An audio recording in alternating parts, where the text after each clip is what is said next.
Hey, I'm ToggleAI, and today I'm showcasing my new mod, Adalvald's Retreat. It's available on all platforms starting today, PC, Xbox, and PS4.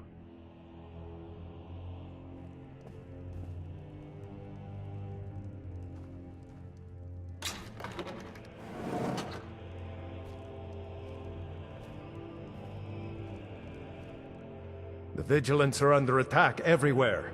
The vampires are much more dangerous than we believed.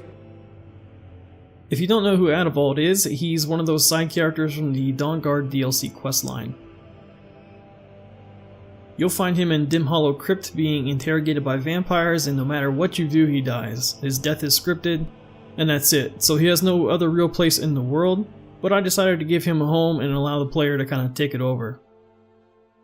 When you install the mod, the map marker will already show on your map. However, you'll have to discover it in order to enable fast travel. The home requires a key, and there are two ways to obtain it. You can either find the key on Adalvald himself in Dim Hollow Crypt, or if you go around the back of the house, there's an extra key that's hidden in a satchel within the snowberry bush. Since the backstory of the home is that it was already owned by Adalvald, it is not buildable in Hearthfire style, but instead you can furnish the home by walking up to objects, mainly furniture, and activating them. Furnishing will also reveal some of the custom storage throughout the home.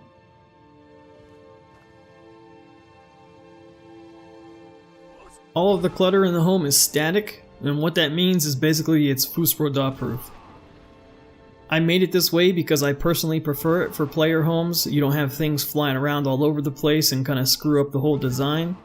Also, it gives the mod author, myself in this case, much more freedom and flexibility when it comes to design and little displays that can be made.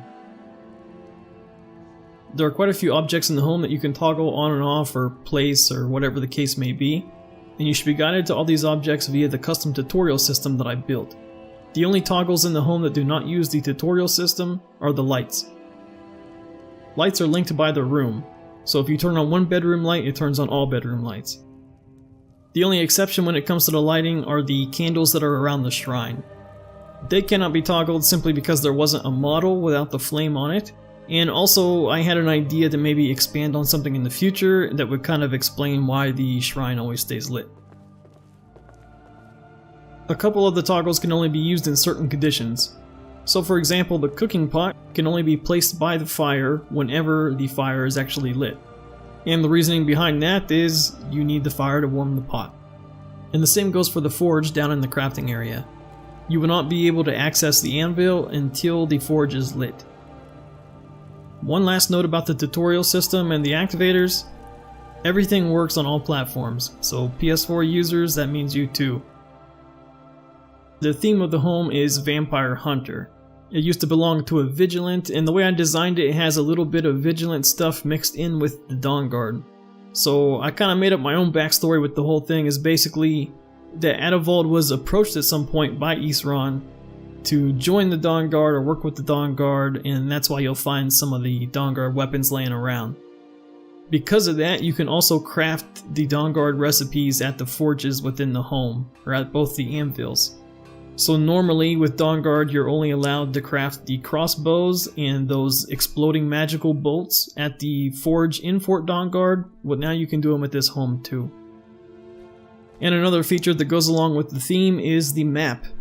The map works exactly the same as the Civil War maps that you find in the game itself. So you just activate one of the vampire statues you see there on the map, and it will mark the corresponding vampire layer on your world map. I've also added all of the sun spells from the Dawnguard DLC to one of the safes near the map. Speaking of safes, there's one outside that's near the anvil, and another interior one that's near the forge, that are both linked together. So what that means is they share the same inventory. Whatever you put in one or take out of it will be reflected in the other one. This is just another convenience feature. So the thing I kind of had in mind with it is if you want, for example, let's say you fast travel to the home, or you travel to the home but you had to use a strength potion or your horse to get there because you were over encumbered. So what you can do is drop items in the outside safe so that you're no longer encumbered and you don't have to turtle walk through the whole home just to be able to drop things off. Inside the cave you'll find a training area. Here you have those practice dummies, and across the way you can see there are archery targets. So the ladder over by the archery targets is usable. You'll actually get a tutorial for it. It works just like a door. I built it like this so that you can shoot your arrows from over there at the range, and then instead of just losing them altogether, you can climb up the ladder and grab them off the targets. Now you don't get any XP from using these targets or dummies, however there are mods that do that. So if you want to download one of those, you'll have a training area that's a bit more functional.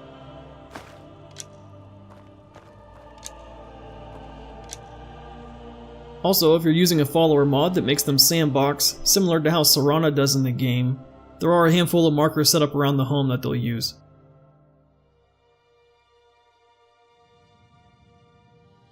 If you want to know more or need a refresher on any of the main features of the mod, you can check out the help menu. I added some entries in there to give you some more details on the features. So that's the mod. Let me know what you think. I really like trying to kind of tie mods into something that's already in the game, and I think it worked out kind of well with the whole Adalvald backstory thing.